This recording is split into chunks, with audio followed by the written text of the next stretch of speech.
The root of the word assessment is assedere or assedere, which means to sit beside and get to know, which I think is just a great definition.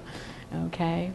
Authentic assessment, and this stuff comes from the field of early intervention. Okay, if you were trained as an early childhood special ed person, or and routine-based intervention, authentic assessment. So the term authentic assessment talks about familiar people in familiar places with familiar objects doing familiar things. Any child that you're assessing is going to do better that way than in a standardized test. Okay, but these children especially. If it's not something they have a concept of, if it's not something they're familiar with, you're going to have a hard time figuring out what they really do and don't know. Okay. So if you're assessing a child with a combined vision hearing loss, you're going to need a multifaceted approach. You're going to have to do some observation. You're going to have to figure out a way. So, okay, how can we really figure out if he can do this particular skill? And I would, when you have a standardized test, sometimes you have to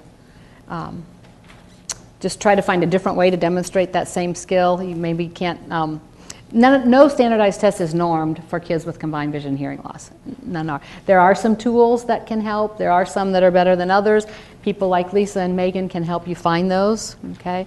But you'll also want to do a functional vision hearing assessment and a functional vision assessment and a functional hearing assessment. How does this child use his or her vision? Because I said most kids have some residual vision and hearing, so you'll want to see how do they use it. Should things be presented on this side? Will they see better there? Should it be down here? All those things will help you because that will maximize this child's learning potential. What should the room be like? What should the environment be like? How can we do that? And then identify their sensory preferences. Do they get information more by smelling or by touching? Okay, and there are some tools on your list that will help you with that as well. But all this takes some time and a lot of observation and input from everybody on the team.